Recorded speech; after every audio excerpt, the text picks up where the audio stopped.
Chairman and former Baringo Senator Gideon Moi has written a very long message to President William Ruto in regards to Butere girls play echoes of war. In a statement released earlier today, Gideon Moi is telling President William Ruto that these girls are not enemies of the state. These girls are not enemies of this nation. These girls are using this play to express themselves. They are using this play to voice their frustrations and to voice their truths. So this is Gideon Moi's message to Ruto. Last night, Kenya witnessed yet another disturbing display of state repression as security agencies attempted to obstruct the staging of, in quotes, echoes of war by Butere Girls High School. Today, at the 2025 National Drama and Film Festival, through violent intimidation of the playwright Hon Cleophas Malala in Rongai, Nakuru County. A pure form of artistic expression, the play is a bold and thoughtful satire on the collapse of social services, entrenched patronage politics, and broken promises, reflecting the lived frustrations of our young people. It must not be lost on Kenyans that this play was banned from proceeding to the national levels, and it took judicial intervention to ensure its performance. This act of censorship evokes the 2013 ban of Shackles of Doom, also staged by the same institution and scripted by Honorable Malala. This incident is not isolated by a growing pattern of silencing dissent through extrajudicial means.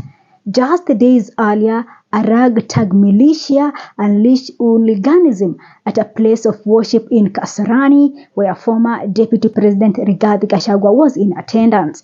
It is ironic that peaceful expression is criminalized, while violence by elements allied to the state is either ignored or covertly encouraged.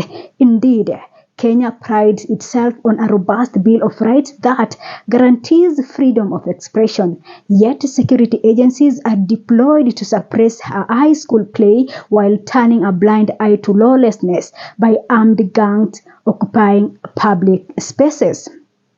This troubling trend signals a government that has lost touch with its people and is dangerously veering off course. The impact of rising economic hardships and growing public dissatisfaction cannot be resolved through intimidation and fear.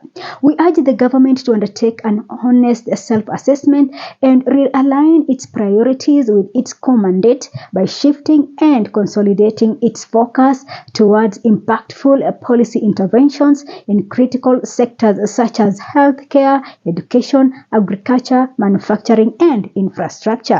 Providing a conducive environment for a private sector-led economic development and creating wealth through industrialization will ultimately unlock youth employment, enhance livelihoods, and ensure peace and stability. The young girls of Butere are not enemies of the state, but the daughters of this nation. Rather than be punished for speaking the truth through art, they should be celebrated. This is a very honest message from Gideon Moi to President William Ruto. It is true. The president needs to understand that we don't care about all these things he's trying to do. We don't care about all these intimidations. These generations don't care about all these. This kind of leadership that President William Ruto is trying to impose on this generation is not going to work. It is not going to work. In fact, it is not working. This regime should understand. Ruto and his people should understand that now Kenyans are woke. Kenyans want to know that when they hear 2.5 billion shillings has been spent, they want to know what exactly that money was used for. They want to know everything involved in it. So the president should not assume that this is a Moi era kind of thing, whereby they used to say this money was spent on this, this man was used for this, blah, blah, blah, and all that, without nobody following it up to know exactly how the money was spent. So this play is just what has been happening in our country since 25th of June of 2024. And from that, it has been about abductions. It has been about enforced disappearances and killings. It has been about selling fears and all that. The social media platforms recently, they have been making claims that they want to shut down the social media platform.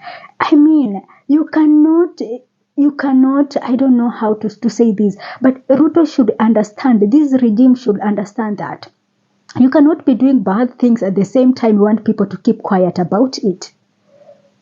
You cannot be telling us that the Kinamuturi, the former Attorney General, is coming out to say how this government is making deals, how this government is not even doesn't care about people, doesn't care about this nation. Rigia told us a lot the secret that this government is undertaking.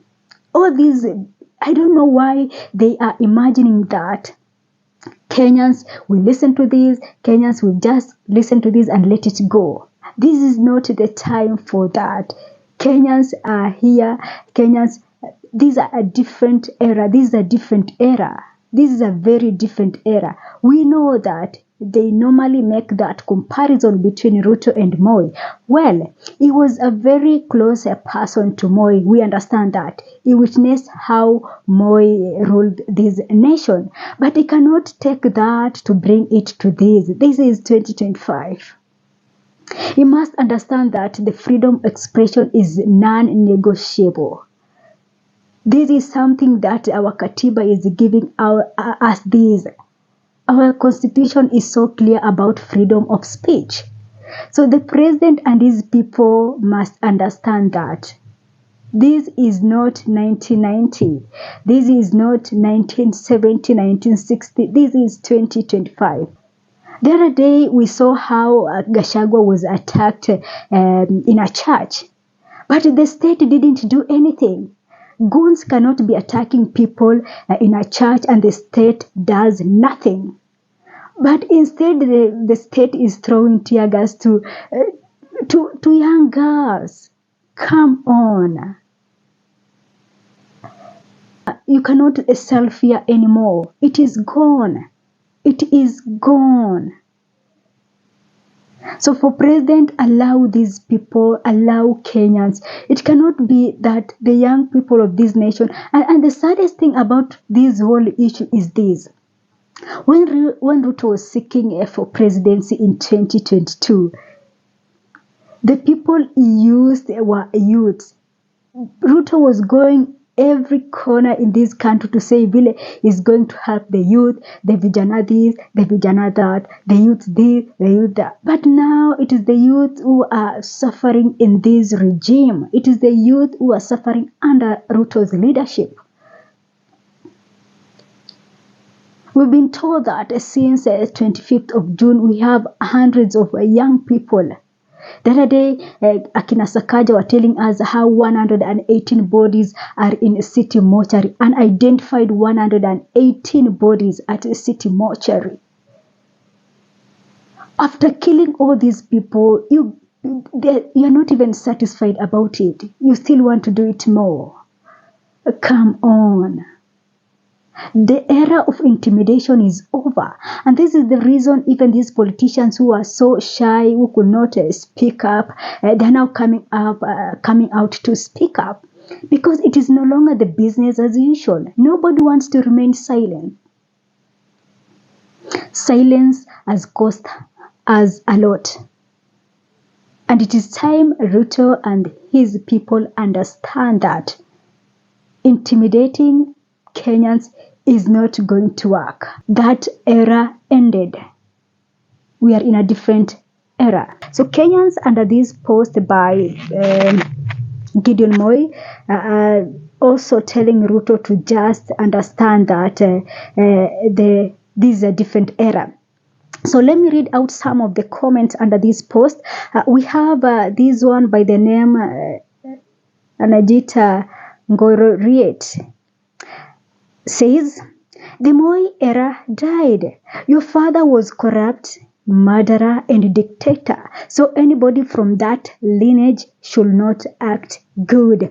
Malala should never be allowed to use innocent students to settle political scores. He should heal and move on. We have Cartel Nation shared this story that was written by the Daily Nation, and then he captioned it as "In the words of the nation." And in this headline, the headline reads, "Ruto leadership is a classic example of mongrel governance."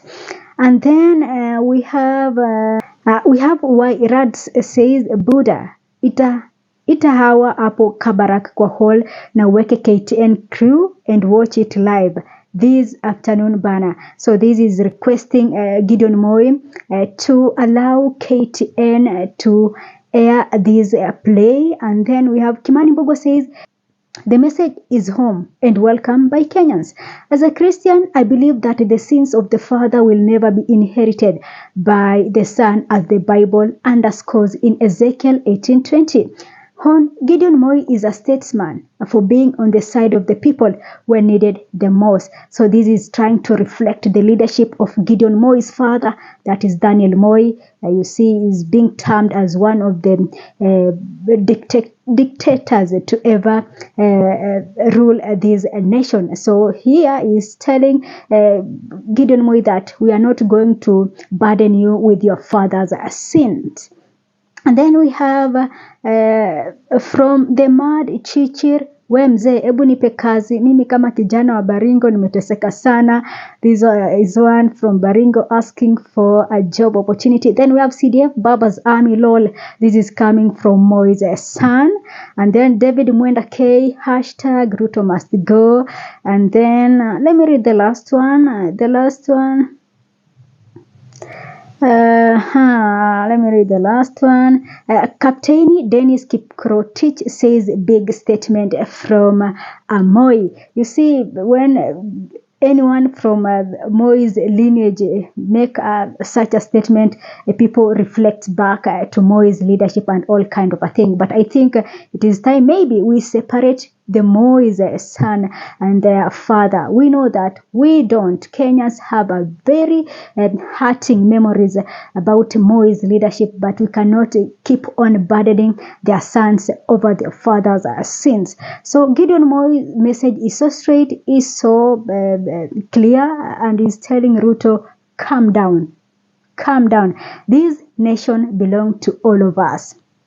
That you listen to the ground, you listen to the people. It's the people who voted for you, and you must listen. You must listen to their concerns, and you must understand that this is a different era. So what you must know is this: the Butere girls didn't perform this play, as they say that they cannot do that without their director, and they wanted the presence of Cleophas Malala. So they just sing a national anthem and left the stage. This is really a sad day in this nation.